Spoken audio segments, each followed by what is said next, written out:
Setelah dapat 5-6 kali cangkulan, tiba-tiba kayu penutup jenazah ini makin kencang, kayak mental-mental dia. Malah satu orang ini itu turun di lubang yang lahat itu.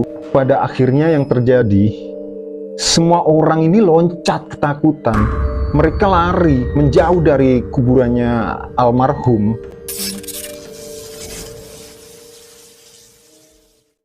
Halo, apa kabar semuanya? Ketemu lagi sama aku di Belek Story, channel yang menceritakan kisah-kisah nyata, kisah misteri, urban legend, dan pengalaman horor lainnya.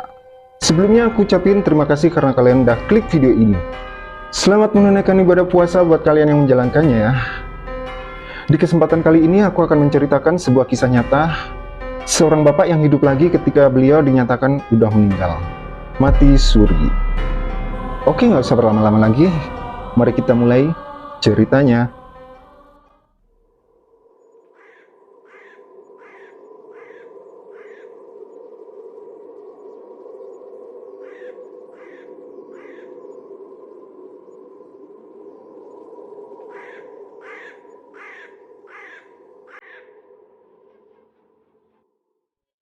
Mati suri mungkin istilah yang sering terdengar di telinga kita ya.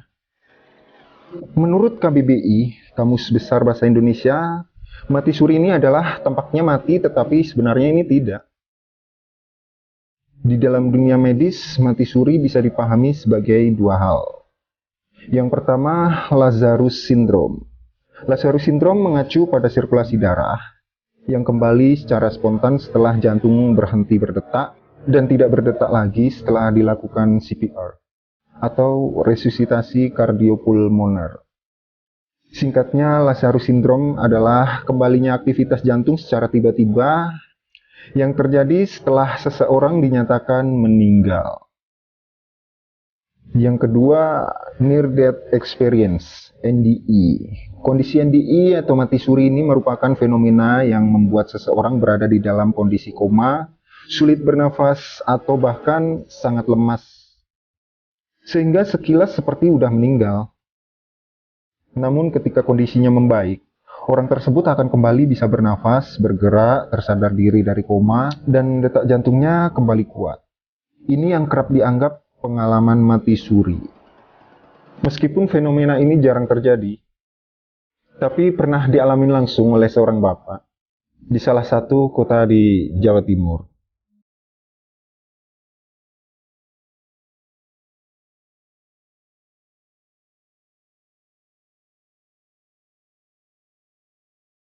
Kisah ini terjadi sekitar tahun 1998. Dulu ada seorang bapak yang bernama Pak Rudi. Beliau tinggal di salah satu kota di Jawa Timur. Kita sebut aja kota A. Waktu itu Pak Rudi ini berumur sekitar 40 tahunan lah. Beliau mempunyai seorang istri dan 2 orang anak yang masih kecil-kecil. Sehari-hari Pak Rudi ini bekerja sebagai penarik becak dan kerja serabutan. Kadang-kadang dia bekerja sebagai kuli bangunan, garap ladang, maupun sawahnya orang juga. Beliau ini merupakan seorang suami yang sangat bertanggung jawab terhadap keluarganya. Di mata tetangganya sama teman-temannya, Pak Rudi ini merupakan sosok yang ramah, yang humble, baik hati, murah senyum, dan baik kepada siapapun, bahkan kepada orang yang tidak dikenal sekalipun. Oleh karena itu beliau ini sering dipanggil sama teman-temannya ataupun tetangganya sekedar untuk membutuhkan tenaga beliau. Suatu saat Pak Rudi dipanggil sama temannya karena dia membutuhkan tenaga sebagai kuli bangunan untuk merenovasi rumah. Berhubung beliau saat itu sepi penumpang, akhirnya Pak Rudi menerima tawaran kerja dari temannya itu. Di situ Pak Rudi bekerja hari demi hari, nggak pernah ada kendala atau masalah apapun di pekerjaannya. Setelah kurang lebih 1 minggu beliau bekerja di situ, pas beliau menaikkan kayu balak untuk atap rumah, Pak Rudi ini naik ke atas tembok di atap sambil membopong kayu balak yang berat itu sama teman-temannya. Awalnya nggak ada masalah, tapi ketika Pak Rudi ini berdiri di atas tembok atap sambil menahan berat kayu balak yang dibawanya, tiba-tiba Pak Rudi ini kehilangan keseimbangan karena mungkin nggak kuat lagi nahan berat kayunya. Akhirnya Pak Rudi jatuh dari ketinggian atap, dan sialnya lagi, beliau malah ketimpa kayu balak yang dibawanya itu. Akhirnya Pak Rudi terkapar, nggak sadarkan diri. Teman-temannya panik, nyoba nyari pertolongan. Dengan keadaan beliau yang parah dan banyak mengucurkan darah, akhirnya Pak Rudi dibopong dan dibawa ke salah satu rumah sakit terdekat. Setelah istrinya ini dapat kabar buruk dari temannya Pak Rudi, dia ini langsung nangis histeris, disusul dengan tangisan anak-anaknya. Seolah istrinya ini nggak percaya dengan apa yang dialami oleh suaminya. Setelah nggak lama tersadar dari pingsannya, istrinya ini dengan diantar sama teman-temannya Pak Rudi, sama tetangganya juga, mereka bergegas pergi ke rumah sakit tempat Pak Rudi ini dirawat. Setibanya di rumah sakit, istrinya bertemu sama teman-temannya Pak Rudi yang membawa beliau ke rumah sakit itu. Dia dikasih tahu kalau Pak Rudi sedang ditangani. Singkat cerita, setelah kurang lebih 2 minggu Pak Rudi ini dirawat di rumah sakit, pihak keluarga ini lebih memilih memulangkan Pak Rudi dan dirawat di rumah saja. Karena kondisi Pak Rudi yang nggak kunjung membaik dan dinyatakan lumpuh total. Jadi kondisi Pak Rudi ini sekarang udah lumpuh, buat gerakan tangan nggak bisa, buat gerakan badan sama kakinya juga nggak bisa, buat ngomong aja nggak lancar. Hari demi hari beliau ini dirawat di rumah oleh istrinya sama keluarganya. Mulai makan ini disuapin, pipis itu beliau ini pakai pit spot. Dengan ikhlas istrinya ini ngerawat sang suami. Hingga berbulan-bulan, kondisi Pak Rudi ini nggak kunjung membaik. Sekitar hampir kurang lebih 8 bulan, kondisinya malah semakin memburuk Pak Rudi ini. Akhirnya di suatu pagi, pas istrinya ini mau ngerawat, ngebersihin badannya Pak Rudi, beliau dibangunkan istrinya, tapi tetap aja nggak kunjung bangun. Setelah dicek, beliau udah nggak bernafas, jantungnya ini udah berhenti berdetak, dan akhirnya beliau dinyatakan meninggal. Pecah tangis istri sama keluarganya. Mengetahui kalau Pak Rudi ini udah meninggal, akhirnya dibantu dengan warga sama keluarga tetangga. Mereka menyiapkan dan mengurus segala persiapan untuk jenazah almarhum. Mulai dari tenda, kursi, memandikan jenazah, hingga mempersiapkan liang lahat di TPU di kampungnya beliau. Setelahnya jenazah ini dimandikan, lalu dibungkus dengan kain kafan dan disolatin. Akhirnya jenazah Pak Rudi ini siap ditandu dan dibawa ke tempat pemakaman. Para kerabat dan tetangga ramai-ramai membopong jenazah almarhum. Setibanya di pemakaman, tandu jenazah ditaruh dan siap dipindahkan ke liang lahat. Saat pemakaman itu, anak istrinya beliau, almarhum, ini nggak hadir. Mereka ini ada di rumah karena memang kondisi istrinya ini nggak memungkinkan. Jadi jenazah almarhum ini rencananya mau dimakamkan di dekatnya kuburan ibunya sama bapaknya, di mana ibu dan bapak beliau ini kan udah lama meninggal. Suasana hening, tangisan lirih kerabat dan sanak saudara mewarnai pemakaman beliau.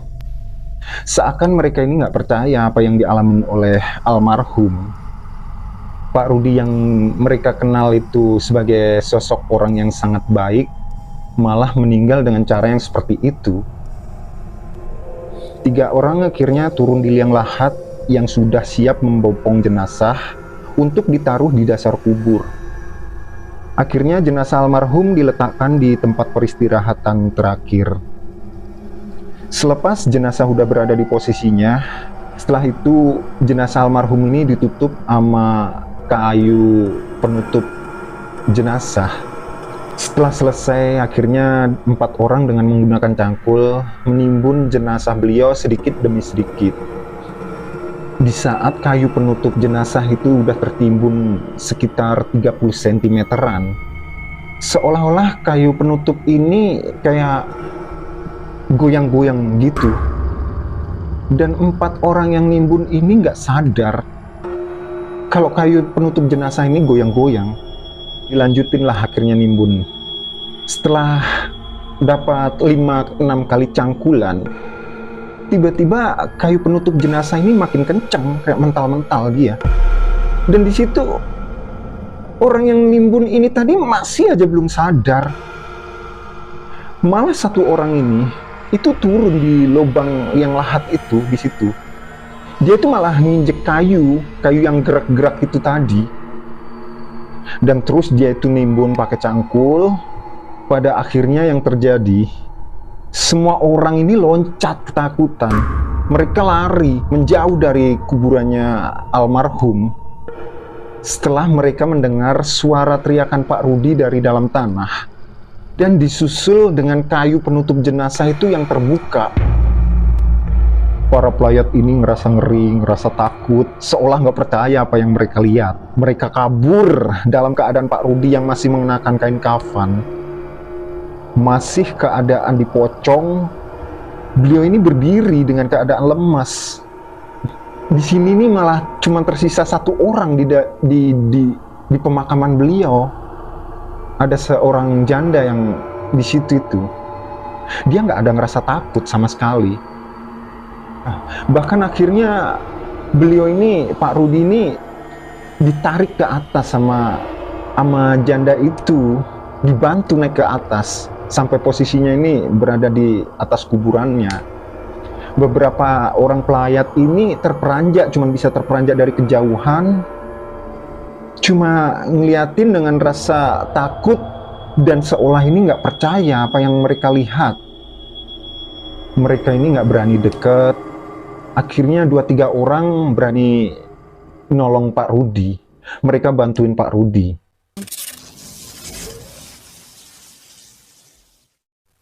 Akhirnya dibantulah Pak Rudi dan dibawa pulang sama mereka yang beberapa orang yang membantu tadi. Meskipun mereka ada perasaan takut dan ngeri juga pas waktu membopong beliau ke rumah itu loh. Banyak orang yang nggak percaya dengan apa yang mereka lihat. Setelah sampai di rumah, begitu Pak Rudi ini dibawa masuk ke dalam rumah, kaget lah itu istrinya sama saudara-saudaranya yang ada di dalam rumah itu tadi. Kaget, terperanjak mereka. Bahkan istrinya itu nggak lama langsung pingsan. Ketakutan lihat Pak Rudi hidup lagi. Itu pun masih dalam keadaan pakai kain kafan, masih dalam keadaan pocong, cuman kepalanya aja yang udah dibuka gini. Di sini masih pakai pocong dia. Keluarganya yang di rumah ini juga nggak berani ngedekat, cuman mereka ngeliatin dari jauhan.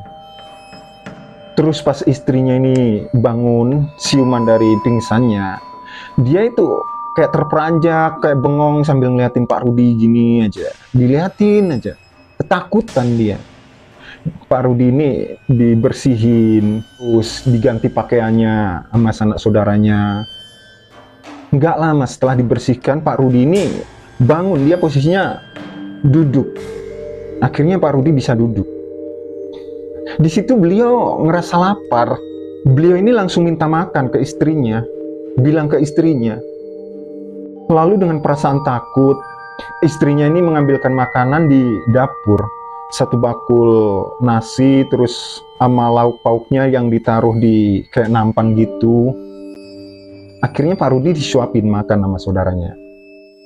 Setelah beliau ini makan habis piring, Pak Rudi ini minta tambah. Masih kurang, katanya masih lapar. Terus diliatin aja tuh sama keluarganya, sama istrinya, sama orang yang ada di rumah, sama temannya. Ini cara makannya Pak Rudi ini kayak aneh banget gitu loh.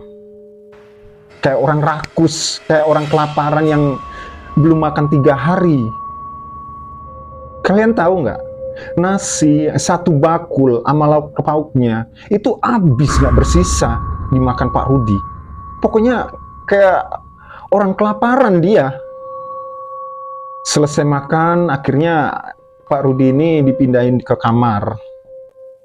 Di situ beliau cerita ke istri sama saudaranya. Pak Rudi ini berasa kayak mimpi, jalan di tempat yang sepi, yang gelap, kayak seolah jalan itu nggak ada ujungnya. Setelah itu tiba-tiba beliau ini ketemu sama ibunya almarhum.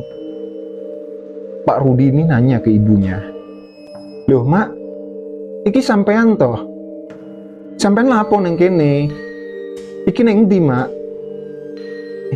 Tapi Pak Rudi ini malah diusir sama ibunya. "Heh, kue lapo neng kene? Mulai kono, anakmu nangis-nangis kayak lo. Kue digulai anakmu ke lo. Ket mau anakmu iku nangis-nangis, kue malah nek kene. Mulai kono." Saut ibunya ngusir. Habis itu ibunya Pak Rudi ini pergi ninggalin Pak Rudi sendirian di situ. Ibunya jalan seolah ngilang di kegelapan. Nah, di situ akhirnya Pak Rudi jalan balik dan lihat ada kayak cahaya terang banget dari kejauhan. Di situ beliau samperin dan jalan ke arah cahaya itu, dan akhirnya Pak Rudi ini kebangun, udah berada di dalam liang lahat itu. Jadi gitu cerita dari Pak Rudi ke keluarganya sama istrinya ini tadi. Dan satu lagi yang bikin mereka heran dan kayak berasa aneh, setelah beliau ini bangun dari kematian, keadaan beliau ini berubah total. Keadaannya Pak Rudi yang sebelumnya lumpuh, yang nggak bisa gerakin tubuhnya, ngomong nggak bisa, nggak lancar. Saat itu keadaannya Pak Rudi ini sembuh total. Jadi bisa duduk, bisa berdiri, bisa jalan, ngomong udah bisa lancar. Pokoknya beliau ini langsung sehat. Aneh banget.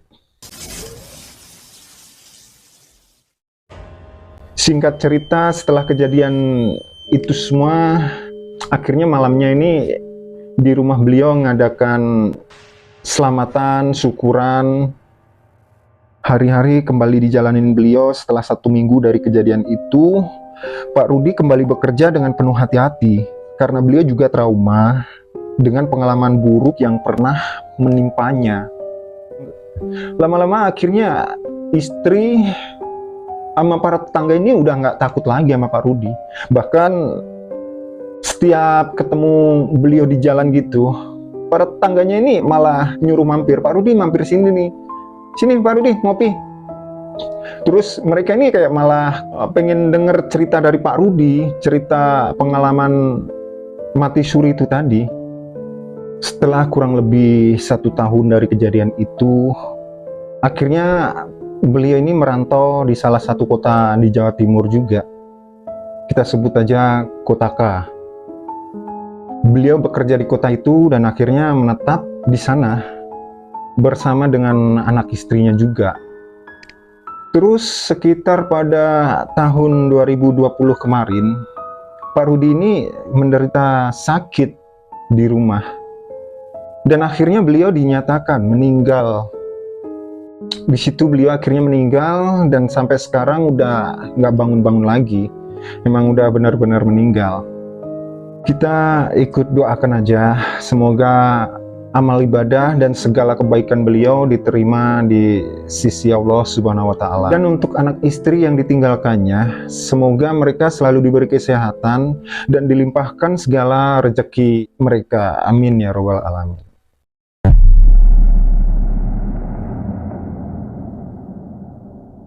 Jadi itulah cerita kisah nyata yang pernah dialamin langsung oleh almarhum Pak Rudi dari kota Jawa Timur. Semoga video ini bisa menemani istirahat malam kalian ya. Jika ada kekurangan di videonya, kalian bisa menambahkan saran dan kritik di kolom komentar ya. Dan kalau ada cerita dari kalian, bisa kirimkan ceritanya ke email di bawah ini ya. Nanti cerita yang paling menarik dan paling bagus, aku akan kisahkan di video selanjutnya. Jangan lupa like kalau kalian suka dengan videonya. Tekan tombol subscribe buat kalian yang belum subscribe ya. Selamat menunaikan ibadah puasa buat kalian yang menjalankannya. Selamat malam, selamat beristirahat. Sampai ketemu di video selanjutnya. Terima kasih.